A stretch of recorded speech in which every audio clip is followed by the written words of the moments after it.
quá là bất ngờ, cho nên là mình chỉ kịp ấp úng mình bảo no.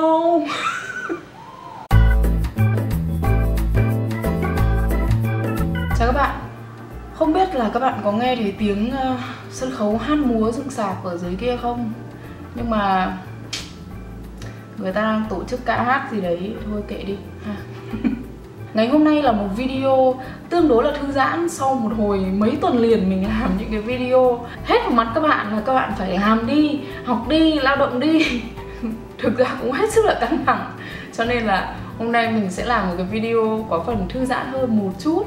Hôm nay mình sẽ làm một cái About Me tag. Mình trả lời 25 câu hỏi để các bạn có một cái hình dung tốt hơn về bản thân mình. Bây giờ thì bắt đầu nhá. Mình đến từ Hà Nội.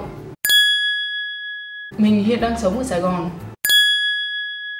Chiều cao của mình là 1m60.9, tức là còn chưa được 1m61, nhưng mà đại khái là mình muốn để cái 0.9 để cho nó có vẻ là mình cao hơn 1m60.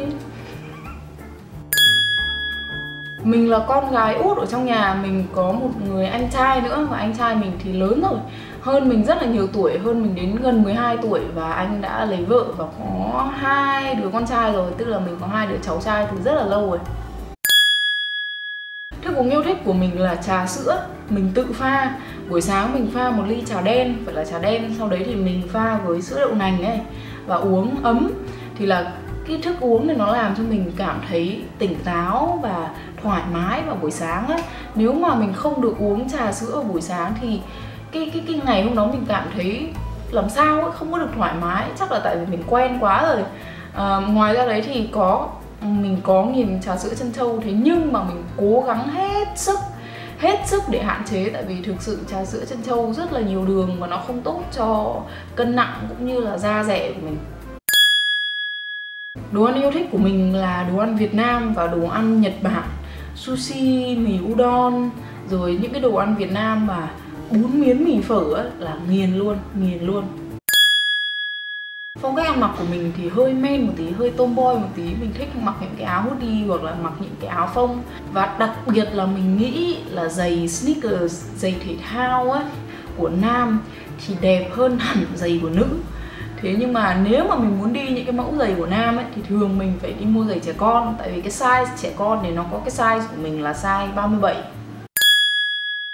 Địa điểm nghỉ mát yêu thích là tất cả những nơi nhiệt đới và có biển thì càng tốt. Cơ thể của mình không được lập trình để thích hợp cho lắm với cái lạnh. Cái chuyện mà làm mình hối hận nhất xảy ra vào năm 3 đại học. Mình lúc đó ở bên Anh và đang đi về nhà từ phòng gym. Mình đang đi bộ về nhà thì có một người ta cứ đi ngang với mình ở bên cái đường bên kia, bên vỉa hè bên kia. Và mình lúc đầu thì cũng không để ý lắm. Sau đấy thì cái em đó, em mới qua đường, một em trai. Em này thì nhìn em trẻ lắm, chỉ có tầm 17, 18, 16, 17 tuổi là cùng thôi. Mặt rất là non. Và em nói với mình là I think you're very pretty, I would like to have your phone number, so maybe we could get to know each other sometimes, so I could ask you out sometimes. Mình đến lúc đó vì quá là bối rối, tại vì một phần là tập gym về mệt ấy, một phần là thực sự là không có ngờ là có người tự dưng lại làm quen với mình như vậy. Cho nên là mình quá là bất ngờ, cho nên là mình chỉ kịp ấp úng mình bảo no. Đáng nhẽ ra là mình phải nói là mình nghĩ bạn rất là dễ thương, mình cũng muốn đi chơi với bạn, nhưng mà mình có bạn trai rồi cho nên là rất là tiếc. Đáng nhẽ ra là mình phải nói như vậy, thế nhưng mà mình lại chỉ buông ra một câu no. Và em nói là oh, it's okay, thank you anyways. Và thực sự khi mà mình về đến nhà rồi thì mình cảm thấy rất là hối hận, tại vì mình không có bao giờ muốn làm tổn thương đến cái sự tự tin của một người khác. Cho nên là thực sự là nghĩ đến cái chuyện đó bây giờ mình vẫn còn rất là áy náy, nhưng mà không thể nào mà quay lại được. Người yêu lý tưởng của mình là một người có cách suy nghĩ và có thái độ sống văn minh và yêu lao động. Người yêu lý tưởng của mình cần phải có một cái ngành nghề mà anh ta yêu thích, mà anh ta bỏ tâm sức vào và anh ta tỏ ra là ham thích với cái việc đó. Cái đó là cái sự hấp dẫn đối với mình. Như các bạn có thể thấy thì mình có 3 con mèo, và mèo nhà mình là mèo nhặt được ở ngoài đường. Sau đấy thì mình đem về mình nuôi. Môn học yêu thích của mình ngày xưa là môn văn. Môn văn mình thích nhất là được viết những cái bài tự luận mà mình lập luận theo cái ý của mình ấy.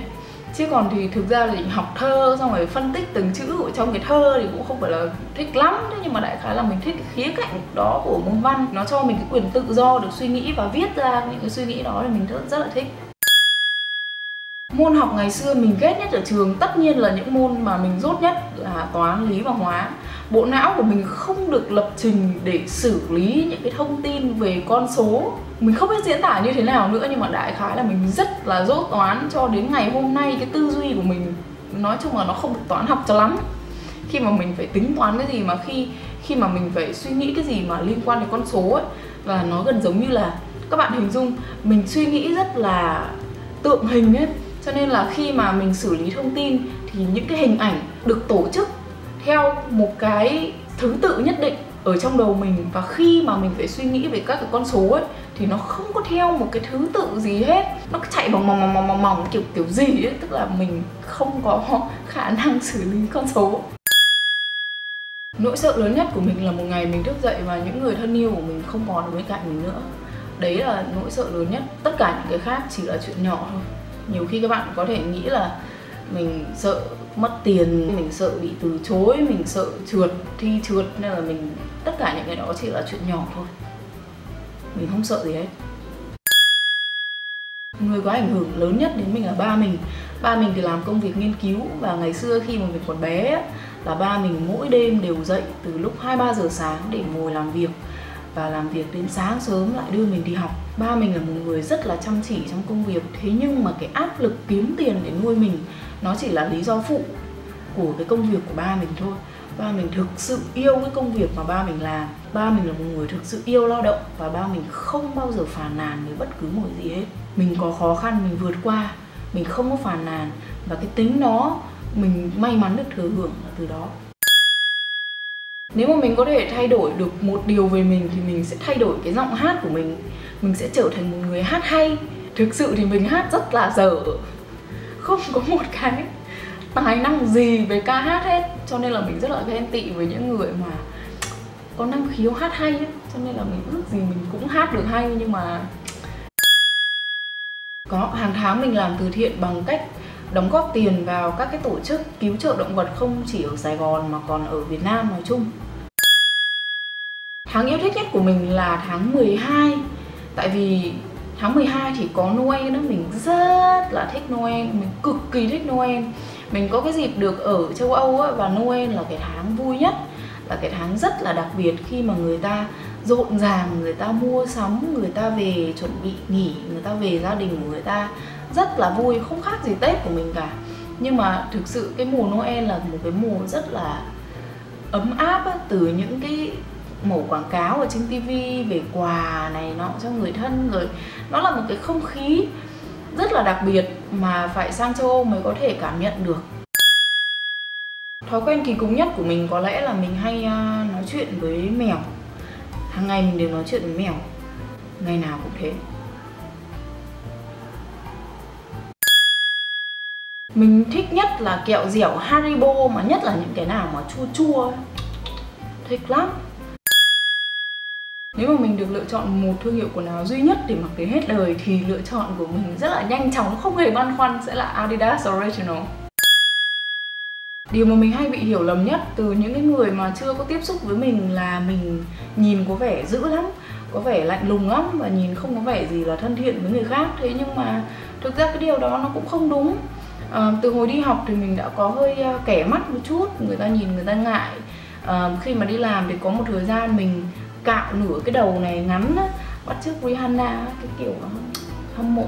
Và người ta nhìn như vậy thì người ta nghĩ là mình dữ, mình không có thân thiện, mình không có phải là cái người mà có thể tiếp xúc. Thế nhưng mà thực ra là không có phải vậy. Đây là cái điều mà chính những người đó sau này thừa nhận lại với mình. Tức là lúc đầu thì người ta không muốn nói với chuyện với mình, người ta ngại mình. Thế nhưng mà sau này thì người ta thấy là mình cũng chả cắn ai cả. Nếu mà các bạn cũng có thói quen nhìn những người ngoại hình hơi khác biệt một chút mà các bạn cảm thấy ngại, các bạn cảm thấy không muốn tiếp xúc với những người đó, thì mình gợi ý cho các bạn là các bạn đừng nên như vậy.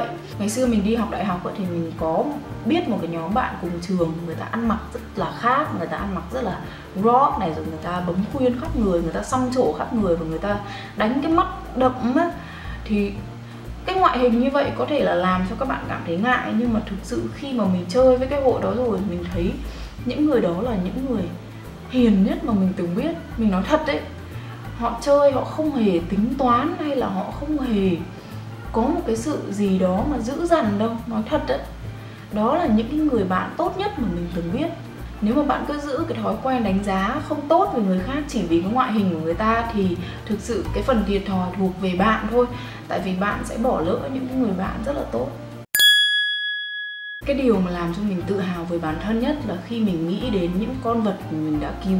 Mình biết là nhiều người khi mà nghe như vậy sẽ nghĩ là mình dở hơi, con vật thì cũng chỉ là con vật thôi, đâu có nghĩa lý gì đâu, mình cứu mình cũng đâu có được gì đâu. Thế nhưng mà đấy chính là lý do và động lực để mình tiếp tục làm cái điều này. Con vật nó cũng có cái tình cảm gắn bó của nó, và hơn hết là nó có thể cảm nhận được nỗi đau y như là con người mình vậy đó. Nhưng vấn đề là nó không biết nói, nó không thể nào mà tự nói lên cái cảm xúc của mình, nó không thể nào mà tự làm chủ được cái mạng sống của nó. Bởi vậy trong khi mình hoàn toàn có cái khả năng quyết định đến mạng sống của nó thì mình càng phải trách nhiệm hơn chứ. Mình tin vào cái việc đó và mình sẽ tiếp tục đóng góp cái khả năng của mình vào cái việc đó. Và dù mình biết là mình không thể nào mà thay đổi được thế giới, một con mèo, một con chó được cứu nó cũng không thể nào mà làm cho mình giàu hơn hay là làm cho thế giới thay đổi hơn như thế nào được. Nhưng nếu mà vì mình mà một con vật thôi có một cơ hội sống thì mình cũng sẽ làm. Sở thích kỳ cục nhất của mình có lẽ là đi siêu thị. Mình rất thích đi siêu thị để xem mấy cái đồ mà dùng ở trong nhà. Mình cứ đi vòng vòng mình xem vậy thôi. Mình thấy vui lắm. Mình thích đi siêu thị lắm. Một cuối tuần hoàn hảo đối với mình là buổi sáng mình được quay video, viết blog này nọ. Buổi chiều thì mình hẹn hò bạn bè gặp bạn. Và buổi tối thì mình ở nhà với mèo. Đấy đối với mình là một cuối tuần hoàn hảo nhất đấy.